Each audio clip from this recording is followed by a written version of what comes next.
মাঝে এখন তাকবীর পেশ করবেন হাফেজ মাওলানা মুফতি আবু জাফর সাহেব।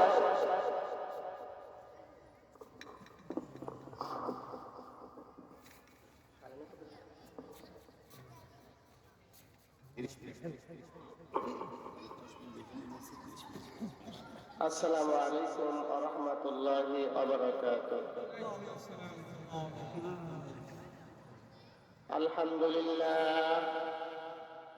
আলহামদুলিল্লাহ নাহমাদুহু ওয়া নাস্তাঈনুহু ওয়া নাস্তাগফিরুহু ওয়া নাউযু বিল্লাহি মিন শুরুরি আনফুসিনা ওয়া মিন সাইয়্যাতি আ'মালিনা। من يهده الله فلا مضل له ومن يضلل فلا هادي له. ونشهد أن لا إله إلا الله وحده لا شريك له.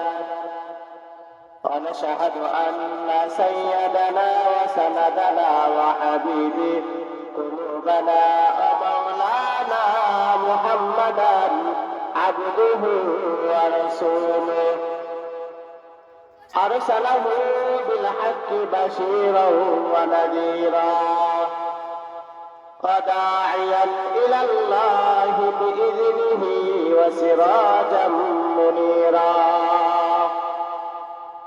وقال تعالى إن الذين يكتمون ما أنزل الله من الكتاب ويشترون به ثمنا قليلا أولئك ما يأكلون في بطونهم إلا النار ولا يكلمهم الله يوم القيامة ولا يزكيهم ولهم عذاب أليم.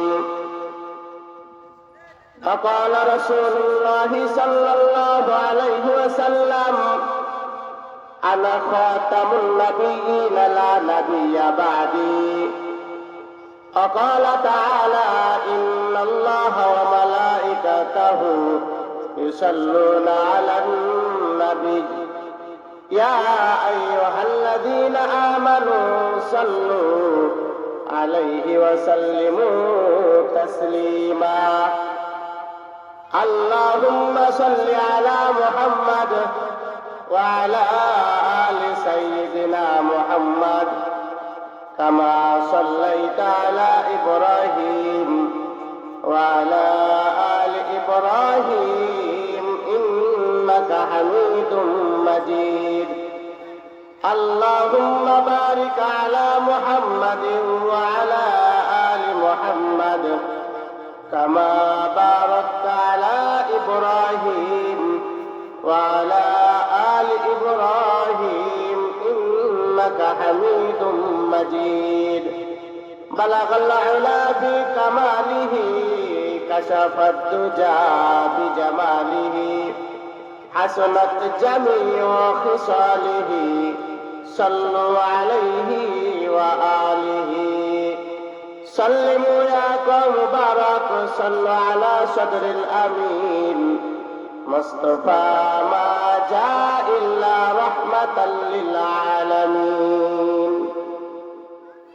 মুআজ্জাজ মুহতারাম, কালিমাত শুকর আদায় করি মহান আল্লাহ জাল্লা শানুহু দরবারে যে আল্লাহ জাল্লা শানুহু আমাকে এবং আপনাদের সকলকেই দ্বীনের এক মেজবতে আল্লাহ তাআলার বান্দার দোয়া ও ওয়াজ মাহফিলের আয়োজনে বেশ মাগরিব থেকেই আপনারা জান্নাতের বাগানের মধ্যে বসেছেন, এখনো আছেন।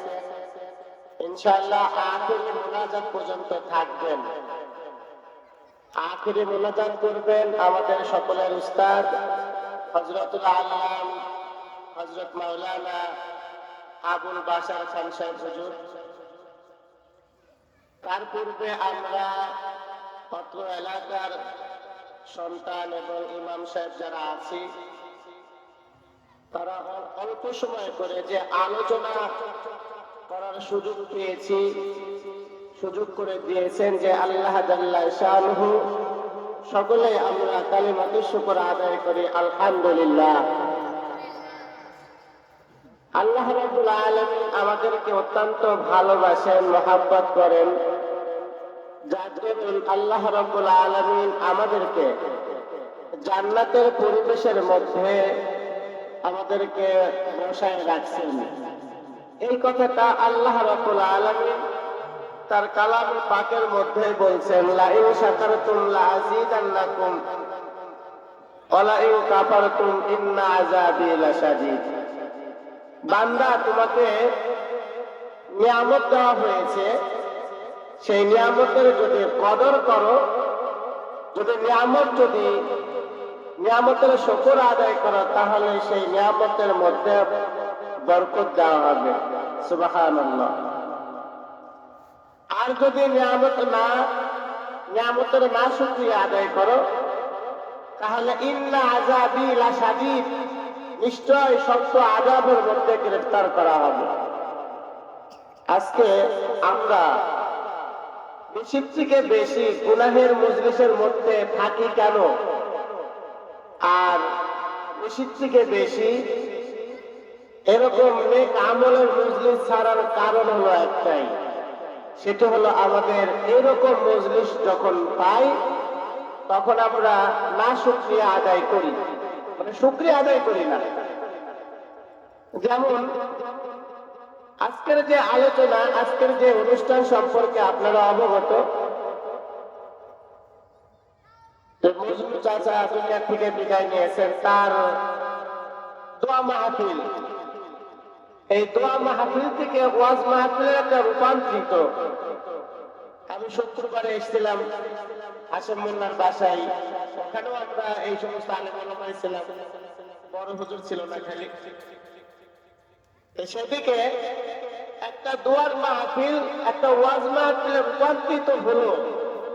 বিগত 16 বছর যে মাহফিল করতে চেয়েছি আমরা, এই মাহফিল করার জন্য থানাতে পারমিশন নেওয়া লাগতো, বারবার পুলিশের কাছে যাওয়া লাগতো, পারমিশন দিয়ে দিত, আবার মোবাইল ফোনে তারা না করে দিত। এমনকি আমাদের সব কিছু কমপ্লিট, মাহফিল করা যাবে না, এমন হয়েছে কি হয় নাই?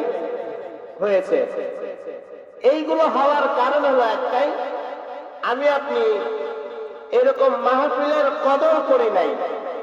মাহফিল যে একটা আমাদের নিয়ামত, এতগুলো আলেম ওলামাদের বিভিন্ন রকম তাফসির শোনা, কথা শোনা, এই বিষয়গুলোতে আমরা মামুলি একেবারে আমরা অজ্ঞ হিসাবে কাজ করি, যার দরুন আমাদের কাছ থেকে এটা ছিনায় নিয়েছিল, এইটা আমাদের কাছ থেকে একটা আযাব স্বরূপ হয়ে গিয়েছিল, যার দরুন বিগত 16 বছর আমরা চেষ্টা করেও অনেক সময় মাহফিল করতে পারি নাই। ঠিক কিনা বলেন?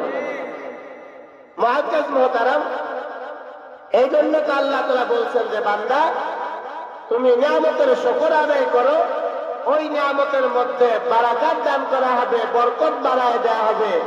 যদি আমি আপনি এরকম ওয়াজ মাহফিলের প্যান্ডেলে, দোয়ার মাহফিল অথবা মসজিদ, যে কোনো বিষয় এরকম যদি পরিবেশের মধ্যে আমরা শুকর আদায় করি, আর আল্লাহ জাল্লা শানুহু এরকম শুকর আদায় করলে আমাদেরকে এরকম জান্নাতি পরিবেশের মধ্যে থাকার তৌফিক দান করবেন। না হলে চার দোকানে আসার সময় থেকে আসলাম, অনেক লোক বসে আছে, সব চার দোকানে টিভি, হ্যাঁ, ওখানে সিনেমা নাটক দেখতে টাকা খরচ করতেছে, আর এখানে বসে থাকবে নেকি সোয়াব আর সোয়াব, কিন্তু বান্দা আসবে না।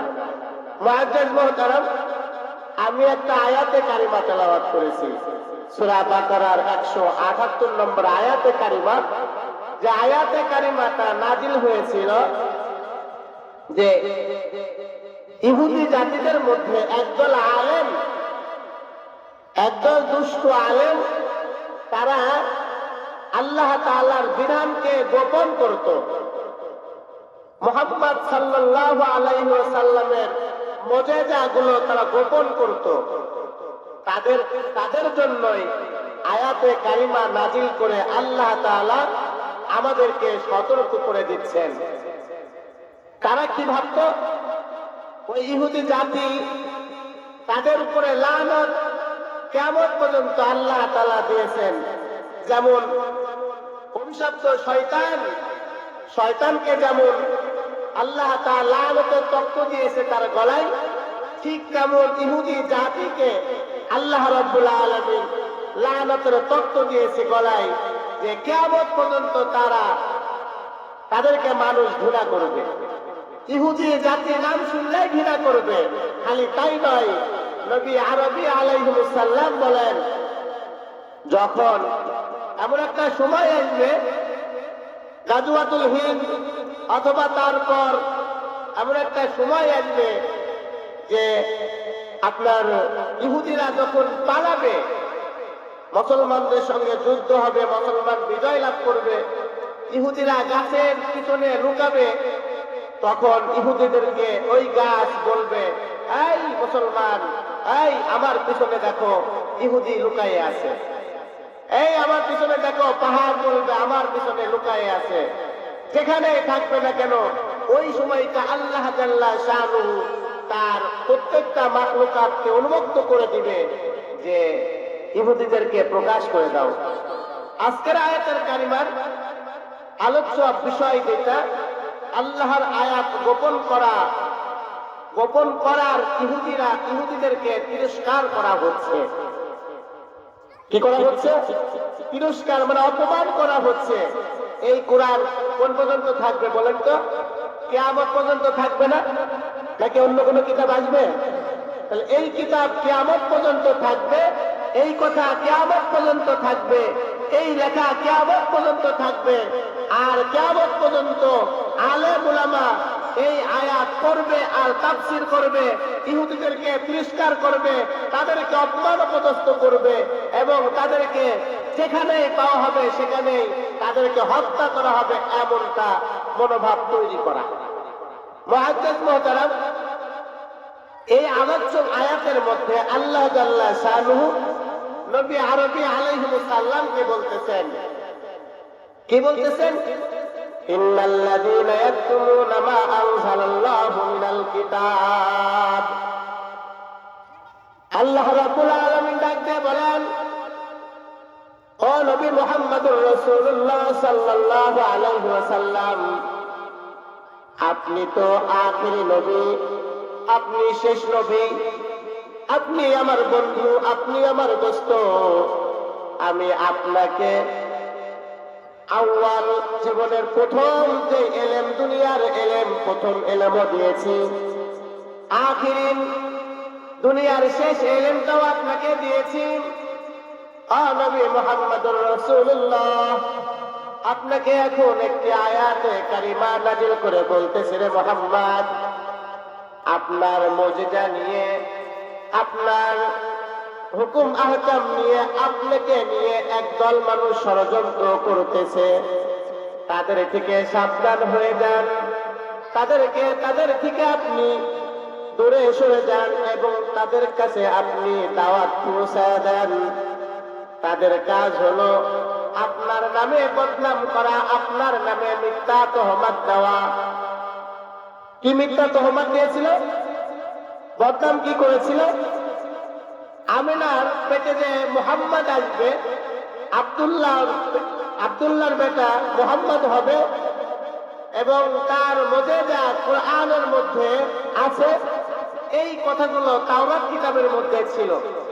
খালি তাওরাত কিতাবের মধ্যে না, অল 103 খানা কিতাব, মোট 4 খানা কিতাবের মধ্যে কুরআন বাদে, মানে কুরআন তো রাসূল সাল্লাল্লাহু আলাইহি ওয়াসাল্লাম যখন এসেছেন তখন তো নাজিল হলো, তার আগে 103 খানা কিতাব এসেছে। ওই 103 খানা কিতাবের মধ্যে নবী মুহাম্মদুর রাসূলুল্লাহ সাল্লাল্লাহু আলাইহি ওয়াসাল্লামের কথা উল্লেখ আছে, ছিল।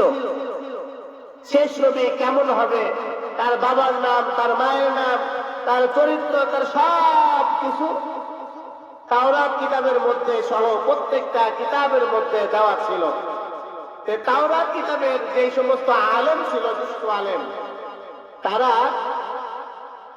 যখন দেখলো আমরা যদি এখন মুহাম্মদ নামক যে নবী এসেছে তার বিষয় যদি এখন প্রকাশ করে দিই, বলে দিই, তাহলে আরবের লোকেরা আমাদেরকে আর কি দেবে না, উপটকন দেবে না, হাদিয়া দেবে না, আমাদের অন্তর্ভুক্ত থাকবে না, আমাদের অধীনে থাকবে না।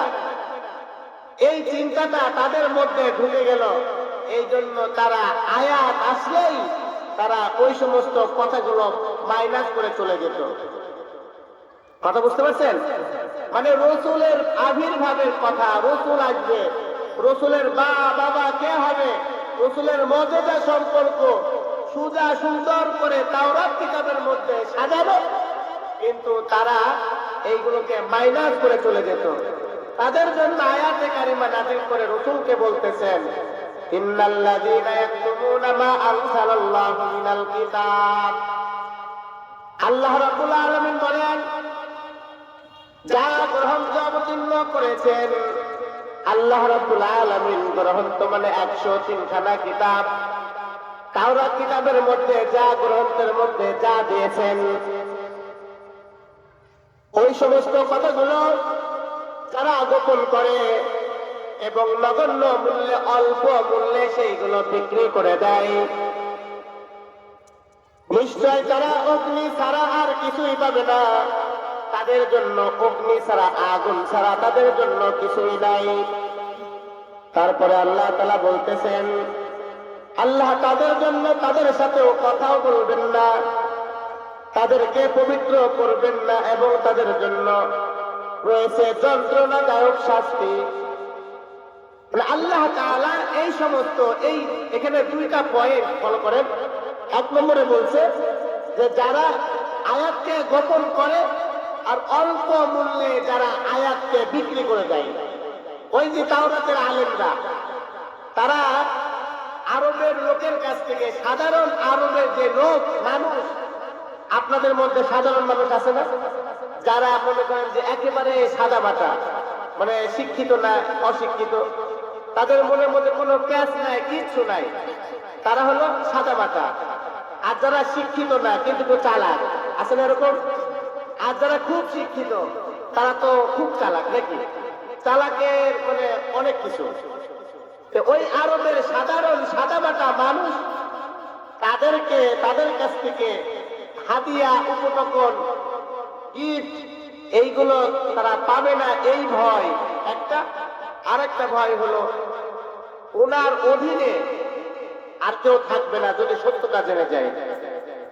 এইটা ঘটনাটা হলো ইহুদি জাতি, তাওরাতের কথা আল্লাহ তাআলা কোরআনে তুলে ধরেছেন আর বুঝাইতে চাচ্ছেন, ও নবী মুহাম্মদ, তুমি তোমার উম্মতের উপরে, তোমার উপরে কোরআন নাযিল করলাম, আর এই কোরআনের কোন একটা আয়াত যদি তোমার কোন উম্মত, আমার কোন বান্দা যদি প্রশাসনের ভয়তে, সমাজে সামাজিকতার ভয়তে, চাকরির ভয়তে, ইমামতির ভয়তে, ওই মুহতামিমের ভয়তে, জীবন নাশ হওয়ার ভয়তে যদি কেউ একটা আয়াত যদি গোপন করে, একটা শব্দ যদি গোপন করে, আমি আল্লাহ তাআলা কাল কিয়ামতের ময়দানে তাদেরকে ওই ইহুদিদের সঙ্গে হাসর নাসর করাবো।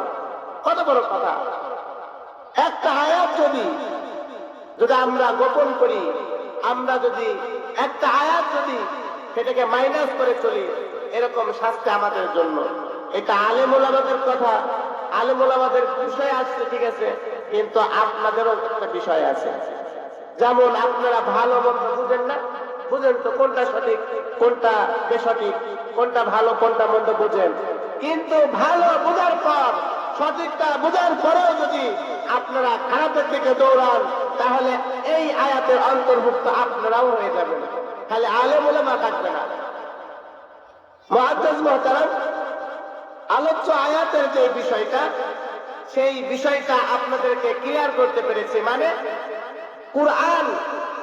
কোরআনের কোন শব্দ, কোরআনের কোন বিধান, রাসূলের কোন একটা বিধান, শরিয়ার কোন একটা বিধানকে যদি কোন মুসলমান জানার পরে সেইটাকে যদি অস্বীকার করে, সেইটাকে যদি বাদ দিয়ে দেয়, সেইটাকে যদি ছেড়ে দেয়, সেটাকে যদি মাইনাস করে চলে, তাহলে আয়াতটা বিক্রি করে দেওয়া হলো। যেমন গত 16 বছর উলামা হযরত যারা আমরা ইমাম ও খতিব হিসেবে ছিলাম, খুব চাপে ছিলাম, আমাদেরকে কথা বলতেই দেওয়া হতো না, আমাদেরকে নিষেধ করে দেওয়া হতো। সরকারিও ভাবে আপনি এইগুলো বলতে পারবেন না, উস্কানিমূলক কথা বলতে পারবেন না, বলছে না। আমাদের হাত পা বাঁধা ছিল তখন, এইটা বিষয় ভিন্ন। কিন্তু একদল তেলবাজ আলেম, ওই দুষ্ট আলেমের মতন, যারা মানুষের কাছ থেকে এক কাপ চা খাওয়ার জন্য, মানুষের কাছ থেকে ভালো বাহবা পাওয়ার জন্য, হাদিয়া পাওয়ার জন্য, তার মসজিদে চাকরিটা ঠিক রাখার জন্য, তার মুহতামিমের পদটা ঠিক রাখার জন্য সমাজে এমন অনেক কাজ করে, যে কাজের বিরোধিতা ওই ইমাম, ওই মুহতামিম করতে পারে না, ঠিক কিনা বলেন? তাদের জন্যই কথা যে এরকম তেলবাজ ওই দুষ্ট আলেমের মতন যদি হও, তাহলে তোমার হাসর হবে কার সঙ্গে? ওই ইহুদি জাতির সঙ্গে। আর আল্লাহ তাআলা 3 শ্রেণীর মানুষের সঙ্গে কথা বলবেন না। কয় শ্রেণীর মানুষের সঙ্গে? 3 শ্রেণীর মানুষের সঙ্গে কিয়ামতের ময়দানে আল্লাহ তাআলা কথা বলবেন না। কাদের সাথে?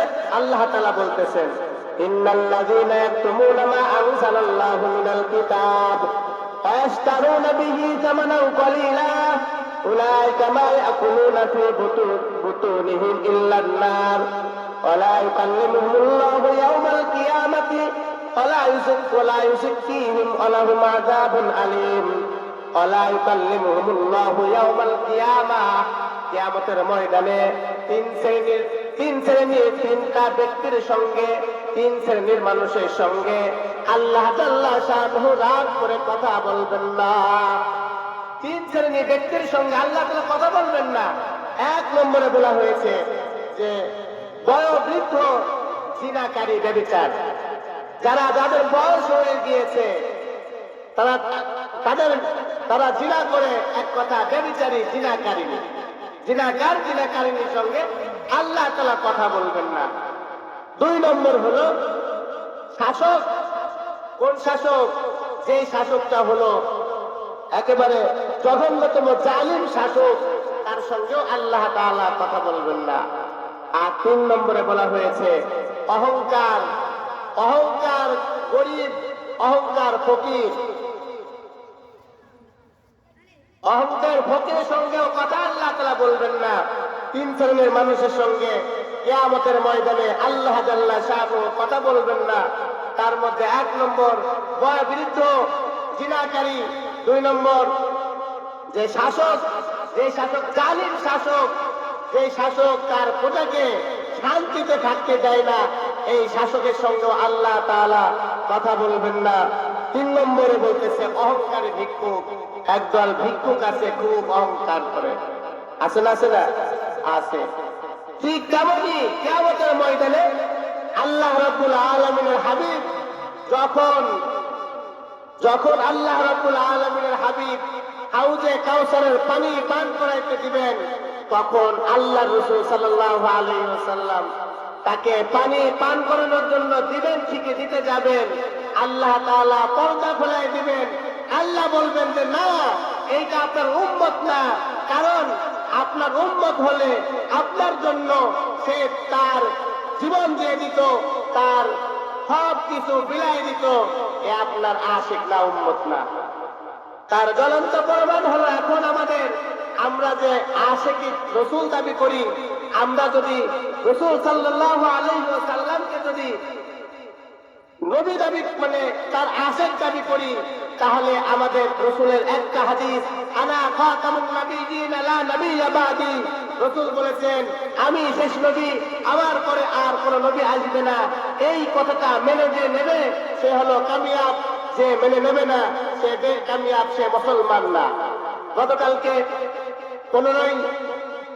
15 তারিখ দিয়েছে, 15 নভেম্বর, আমরা যাইতে পারি নাই। আল্লাহ তাআলার কাছে দোয়া করছি, ক্ষমা চেয়েছি, কারণ বশত যাইতে পারি না। কিন্তু যারা গিয়েছিল একটাই দাবি ছিল খতম নবুয়ত, যেই নবী চলে গিয়েছেন আর নবী আসবে না, ওই মির্জা গোলাম কাদিয়ানী সে নবী দাবি করে, আর আমি আপনি মুসলমান হয়ে নবীর আশিক দাবি করে, তাহলে কিভাবে আমরা ওই কাদিয়ানীকে সমর্থন করি আর কাদিয়ানীদের খাবার খাই, কাদিয়ানীদের জিনিস ব্যবহার করি? তার ভিতরে সালাউদ্দিন একজন গিয়েছিল, বিএনপির এক নেতা, তার মুখে প্রত্যেকটা আলেম বলছে কাদিয়ানী কাফের, নবীর পরে নবী নাই, সংসদে আইন চাই, স্লোগান দিচ্ছে, বিশ্বের বড় বড় আলেম উলামা এসেছে, কিন্তু বেয়াদবটা হলো এমন যে কাদিয়ানী কাফের এই কথাটা সে বলতে নারাজ। সে সংসদে যখন যাবে তারপরে এটা নিয়ে চিন্তা ভাবনা করবে, আল্লাহর আইনের বিরুদ্ধে আইন পাস করবে, কিন্তু তার মুখে বের হলো না যে কাদিয়ানী কাফের। ও মুসলমান, এতটুকুই বলার জন্য এসেছি। আমার সবচেয়ে বড় কথা হলো একটাই, যে আমি আপনি মুসলমান নবীর উম্মত দাবি যদি করে থাকি, তাহলে আমার আপনার সর্বপ্রথম আমাকে আগে সর্বপ্রথম সবচেয়ে বেশি ভালোবাসতে হবে কাকে? আল্লাহ রাসূল সাল্লাল্লাহু আলাইহি ওয়াসাল্লাম। কেউ যদি আমাকে আমার উপরে আক্রমণ করে কিছুই বলবো না, কেউ যদি আমার পিতামাতার উপরে আক্রমণ করে তবুও কিছু বলবো না, কেউ যদি আমার জান ও মায়ের ক্ষতি করে আমি কিছুই বলবো না, কিন্তু যদি আমার আল্লাহর উপরে, আমার রাসূলের উপরে, আমার ইসলামের উপরে যদি যে কেউ যদি কলম ধরে, যে কেউ যদি কথা বলে, আমি বেঁচে থাকতে, আমার গায়ে রক্ত থাকতে আমি একটা সেকেন্ডেও তার গর্দান নামায় দিতে দ্বিধাবোধ করবো না। এইটাই হতে হবে মুসলমান, এইটাই হতে হবে আশিক রাসূল।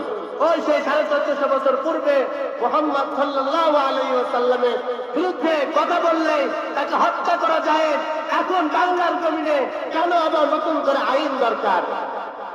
কেন বাংলাদেশে নতুন করে আইন চালু করা দরকার? চালুর কোনো প্রয়োজন নাই, আইনের কোনো প্রয়োজন নাই।